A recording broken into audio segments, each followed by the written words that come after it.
voilà maa ngi leen di ziyaare bu baax a baax.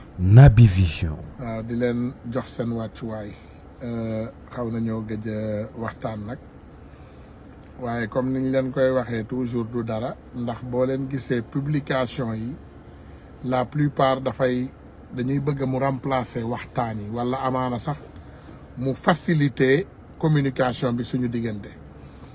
ndax su dee publication bi c'est des vingtaines voire des cinquantaines voire des centaines dans la journée loolu yëpp kenn mënul génn wax ko donc moo tax ñuy def lépp lu ñu man pour publier les choses au plus rapidement possible te du publier aussi au maximum waaye boo leen gisee ñuy génn di amal waxtaan yu mel nii yenn saa yi dañuy ne situation oblige.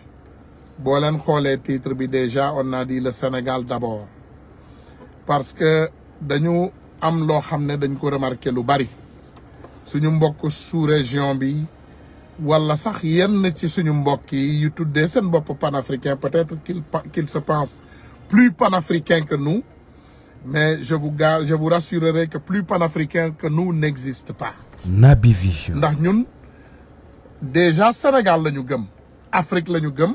waaye dañ ci jiital rek Sénégal ndax nag wax dëgg yàlla balaa ngay bale kër jàmbur ba mu set ci sa kër ngay tàmbalee ba pare boo balee sa kër ba mu set nga mën a jël bale boobu nag jàllale dem bale ay këru jàmbur donc dañu gis coow lu bari loo xam ne mi ngi ci internet bi fan yi ay nit yuy talli waaw lu tax Sénégal demul dugg ci AES bi nga xam ne Mali la ak Burkina ak xawma Niger waaw léegi lu tax Sénégal moom gaawul Jomaay mu ñëw rek nekk panafricain mooy lan nekk panafricain moom mooy nga fekk ay nit ñu taxawal kuréel macha allah bu baax nag mais kuréel gi xamuloo ay fanam n'est-ce pas xamuloo kuréel gi ñaata temps la durée xam nga ko gisuloo taxawaayu kuréel gisuloo dooleem yow daal gis nga rek kuréel nga ne damay génn ci kuréel ma dem dugg ci kuréel donc arrêtez avec ça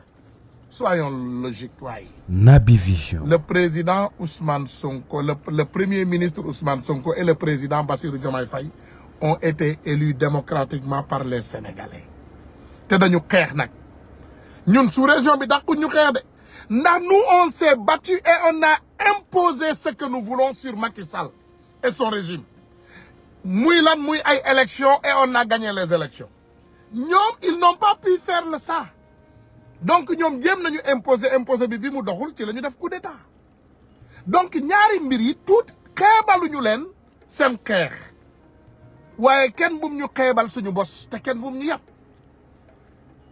moi je n'accepte pas man d'accorduma pour yan ngeen yaakaar ne ñun dañoo war a bàyyi France waaw après dem joxi suñu bopp Russie loolu mooy lan ñun buumu njaam la ñu bëgg a dagg wala dañu bëgg a changer le maître. Naby Vision. on veut changer notre maître la ñu bëgg a changer dañu bëgg a def transfert d'université quoi wala transfert sax d'école jóge nañu école 1 ñu ngi dem école 2 ñun defuñu loolu ñun gëmuñu loolu de man de xeexaluma loolu te gëm naa ne ces panafricains qu'on a élus ne se sont pas battus pour ça xeexuñu pour dagg buumu njaam fii dem joxaat sa bopp keneen déedéet ñun dañu xeex pour dagg buumu njaam ba faw tubaab yi di ñëw ci ñun di wut si liggéey ñun ñu nekk seeni ay maître nekk seeni ay patron man loolu laa gëm donc may leen ñu jàmm du ñu jóge fii di dem jox suñu bopp kenn defuñu loolu déedéet ñun du ñu jële suñu bopp ci France du jox suñu bopp qui que ce soit déedéet dañu ne on fait un partenariat gagnant-gagnant ñun loolu moo ñu fi bàyyi un partenariat gagnant-gagnant décomplexé nag bu dee Angleterre la ñuy defal affaire Angleterre la ñuy defar affaire bu dee Russie la ñuy traiter Russie la ñuy traiter bu dee France la ñuy traiter on traite avec tout le monde mais gagnant-gagnant. Naby Vision. mais on ne va pas couper des relations avec voilà France pour aller nous donner à la Russie loolu ban logique moo ci nekk donc vraiment restons sur notre ligne quoi nañu bàyyi kenn ku ne li mu gëm na ci nekk ñoom coup d'état moo leen fa taaj nañu nekk ci lu ñu ne nañu nekk ci lu ñu ne mais ñun aussi démocratie moo ñu fi taaj ñun bu leen fàtte ne biñ fiy woote ay mbirum coup d'état le président Ousmane Sonko est sorti très très clairement après 2021 mu ne na confisquons pas le pouvoir nañu xaar ay élections ñëw et on va aux élections et on va dégager Macky Sall d'ici et c'est ce qu'on a fait on a attendu les élections on s'est battu élection ñëw na ñu dem defi élection ñu duma Macky Sall donc nous on ne peut pas se comporter comme quelqu'un boo xam ne vraiment moom moo xeex mais nous on faisait déjà partie de la CEDEAO ñun dugguñu CEDEAO de ñun dañ ci bokkoon ba pare on n'est pas d'accord avec eux CEDEAO ni muy doxee baaxul ñun ñëpp xam nañ ko CEDEAO ni mu mel dara baaxu ci ñun ñëpp xam nañ ko Naby Vision. mais li baaxul bari na de ndax justice Sénégal sax bariwul baaxul mais dañu jiital ay nit on n'a qu'à leur donner le temps le président va communiquer déjà samedi on n'a qu'à lui donner le temps de communiquer waaye ay nit yu jóge fële rek bàyyi leen CEDEAO dugg leen génn leen non nous on était déjà dans la CEDEAO suñu kilifa yi niñ fay génnee wala niñ fay jubbantee seen bopp wala ni ñuy doxalee ba mbir yi jub ñoom ils le feront comme il faut c'est pas à nous de leur dire comment le faire non ñoom ils connaissent leur stratégie et ils feront tout ce qu'ils feront ma ne Sénégal ba léegi justice amul il y a combien de morts Macky Sall le délinquant nous a donné combien d'armes dans notre ville il a acheté des armes de bandits tas leen fépp ci biir réew mi mais kenn jàpp ci kenn ba léegi et dinañ leen jàpp they're gonna catch them dama ne nañu dox ak respect on a élu des gens on n'a qu'à leur donner le temps de faire le travail comme il faut voilà on n'aime pas hein tout ce qu'on voit qu'on n'aime pas on dénonce mais duñu toog fii di bàyyi ñetti réew di ñëw di ñu ne voilà vous qui vous êtes battus à votre façon ak seen démocratie ba yàlla def ngeen jël seen nguur vous allez nous suivre de la manière dont on veut gérer nos pays non on est respectueux de vos décisions Naby Vision. on respecte vos décisions kenn manqué wu leen respect mais nous le Sénégal d'abord avant qu'on s'occupe des problèmes de quelqu'un d'autre on va nous occuper de nos oignons d'abord on va cuisiner pour les Sénégalais on va nourrir les Sénégalais on va d'abord s'occuper de la responsabilité des Sénégalais avant que nous faisons quoi que ce soit voilà le président Bassirou Diomaye Faye est élu par les Sénégalais il n'est pas élu par les Guinéens ni les Nigériens ni les Burkinabés ni les Maliens non il est élu par les Sénégalais il va suivre ce que les Sénégalais veulent d'abord voilà le Sénégal d'abord on vous respecte beaucoup mais on demande le respect en retour le respect est réciproque vous nous respectez vous recevrez le respect vous nous manquez de respect ce sera un problème parce que nous on n'a pas besoin on n'a pas peur de palabres si quelqu'un connaît le Sénégalais tu sais que on peut se bagarrer pendant des décennies Naby Vision. ñun on peut se défendre on n'a pas besoin de quelqu'un de nous défendre le manque de respect qui vient envers nous ça suffit sinon ça peut être vraiment très compliqué le Sénégal d'abord nous on s'occupe des Sénégalais d'abord cela ne veut pas dire que on n'aime pas le Malien ou on a un problème avec le Burkinabé ou bien avec le Nigérien non on n'a ni problème avec qui que ce soit on n'a aucun problème avec quelqu'un mais on est d'abord des Sénégalais on va s'occuper d'abord des Sénégalais et on va écouter les leaders sénégalais je sais que ces leaders-là c'est pas facile pour eux de prendre des décisions mais ça suffit le manque de respect que nous voyons dans ces réseaux ça suffit et il y a parmi aussi les patriotes vraiment faites attention à vos communications il ne faut pas faciliter un manque de respect envers nos leaders C'est nos leaders, c'est nous qui les ont élus. C'est nous qui se sommes battus pour élire ce président Bassirou Diomaye Diakhar Faye. Et le premier ministre Ousmane Sonko. Mais il faut aussi les soutenir. Hein? Il faut les soutenir et les protéger. Il ne faut pas que vous pensiez que on va rester ici et écouter tous vos conneries et on va les accepter. Ça ne se fera pas. On n'a ni peur ni froid aux yeux. Et on se connaît tous. Nous, on n'a forcé rien à personne. Et on ne sera pas forcé à prendre des décisions. Non.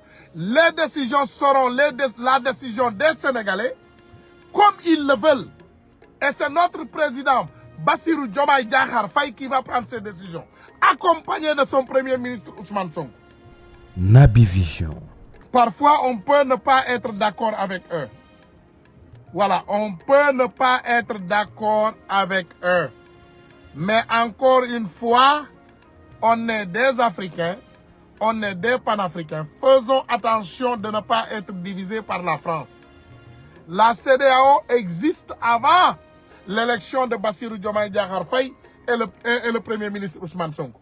Donc, qu'est-ce que vous pensez? On va prendre le pouvoir aujourd'hui et demain, nous, on ne peut pas dissoudre la CEDEAO. Mais je sais qu'on peut beaucoup faire. Et je sais que ces leaders vont prendre les décisions nécessaires. C'est tout. C'est tout, hein? Zaïd Abdoul, toi, tu veux être célèbre et très riche dans 72 heures sans conséquences ni sacrifices humains. Voilà, non, qui dof là? Qui c'est un marabout qui est là à faire ses affaires. Et pardonnez-moi. Voilà, c'est les publicités qui font les n'importe quoi là. Ce que je veux dire, moi, Sénégal d'abord. Naby Vision. Man Sénégal laa wax d'abord. Voilà. Sama mbokk sénégalais yi concentré wu leen ci Sénégal. li baaxal këru jàmbur du loolu moo baaxal sa kër. Suñu mbokk yële dañoo xeex ba libérer seeni ay réew jaarale ko ci ay militaire.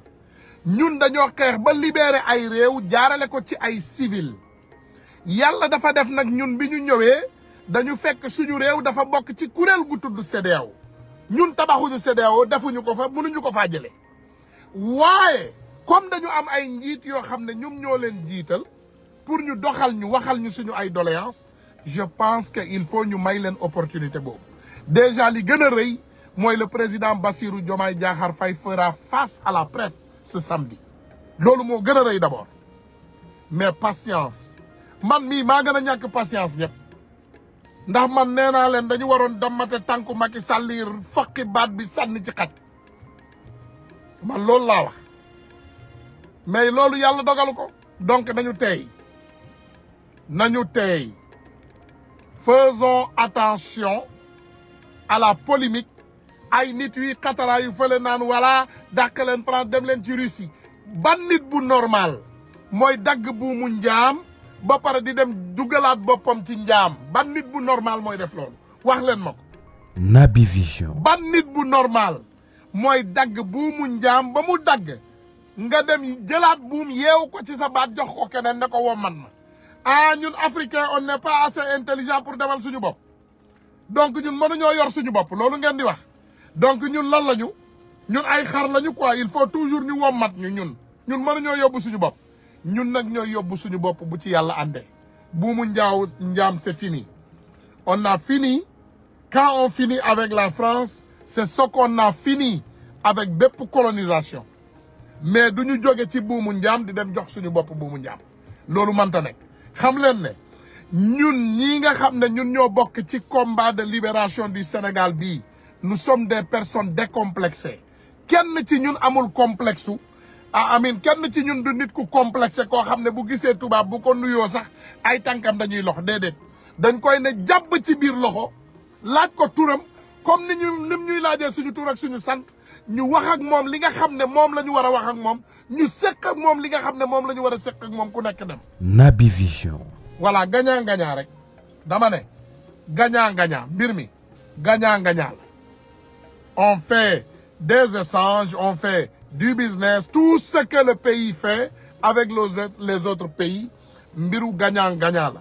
waaye ay dem Russie lakk looy wuti Russie tu vas chercher quoi da ngay def transfert d'esclavage da ngay jóge fii nga dem joxe sa bopp kële nous on l'accepte pas ñun loolu gars yi buñ ko waxoon suñu président bu ko waxoon ñun ci suñu bopp ñun ñoo koy ne monsieur le président de la république cela n'est pas acceptable ñun duñu ay jaam ñun ay doomu gor pire lañu donc on ne change pas de maître pour un autre maître nous on dit non à toute forme de colonisation toute forme de néocolonisation toute forme d'esclavage dañu ne buumu njaam moo dagg Sénégal population sénégalaise bi jël nañu seen décision ils se sont battus ils se sont libérés un point c'est tout voilà donc dama ne Naby Vision.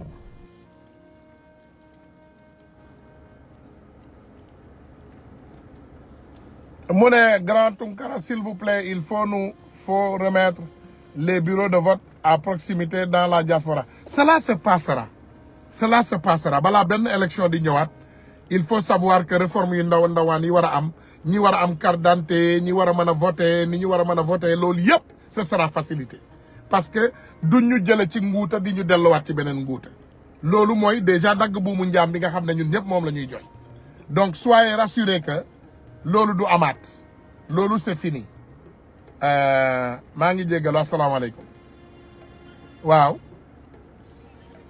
tuuti waaw bu ma paree ma woo la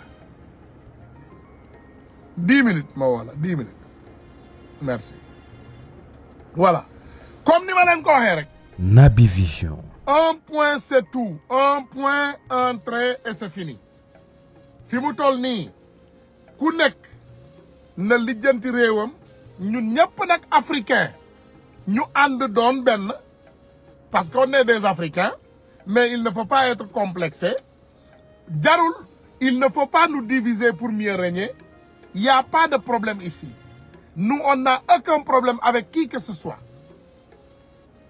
on n'a signé aucun accord avec la CEDEAO nos dirigeants sont en train de faire le travail qu'on les a demandé de faire il faut leur donner le temps de le faire mais on n'acceptera pas le manque de respect le Sénégal d'abord le Sénégal d'abord les Sénégalais disent le Sénégal d'abord les Maliens disent le Mali d'abord les Burkinabés disent le Burkina d'abord mais quant à ce manque de respect qui est en train de naître ça peut s'éviter il faut éviter de créer des polémiques là où il n'existe pas il faut essayer ça Naby Vision. le président Diomaye doit se démarquer de la CEDEAO sëñ bi Moro Niass cela n'est pas à nous de le décider quand il peut se faire c'est pas à nous de le décider on a élu un président on n'a pas élu un suiveur on a élu un dirigeant quelqu'un qu'on veut qui dirige donc quand tu as élu un dirigeant il faut le laisser diriger si maintenant tu veux embaucher un esclave tu vas embaucher ton esclave et maintenant tu mets ta niche sur son cou et le tirer là où tu veux mais vraiment on ne le fera pas avec ces présidents on les a élus et on va les protéger Inch'Allah Rabbi on les a élus et on acceptera zéro manque de respect venant de qui que ce soit chacun de ces individus qui parlent qui se nomment panafricain a un président chez lui il n'a qu'à aller donner ses leçons à son président c'est tout il n'a qu'à aller donner ses leçons à son président mais pas à nous on a un président qu'on a élu par respect les Sénégalais l'ont élu et c'est cette personne qu'on va suivre voilà donc gars yi comme ni ma leen ko waxee rek nañu bàyyi xel bu baax a baax ci li ñuy wax ak suñuy jëf voilà donc am na ñu bari ñoo xam ne daanaka boo bëggee xam dëgg amuñu sax xam-xamu li ñuy wax. Naby Vision. voilà mu ne mais grand le peuple a un mot à dire mais bien sûr c'est pourquoi le peuple continue à le dire pourquoi je parle pourquoi toi aujourd'hui tu as la liberté de dire ce que tu veux mais bien sûr on est dans une démocratie c'est pourquoi on a aussi nos cartes de vote parce que ces personnes qu'on a mis ici là ils ne sont pas là sans des votes On a voté pour qu'il soit ici. Donc, bien sûr qu'on a des mots à dire. Mais bientôt, il y aura les élections législatives pour l'Assemblée nationale. Il faut te présenter comme député. Hein? Tu as le droit. Voilà. Je pense que si vraiment les Sénégalais pensent que ces personnes qui ont été élues ne sont pas été élues légitimement, mais il faut poser ta candidature. Après, on verra. C'est le Sénégal avant tout, le Sénégal d'abord. Je ne dis pas qu'on a quelque chose contre qui que ce soit, mais c'est le Sénégal d'abord. Voilà. Le Sénégal d'abord avant tout.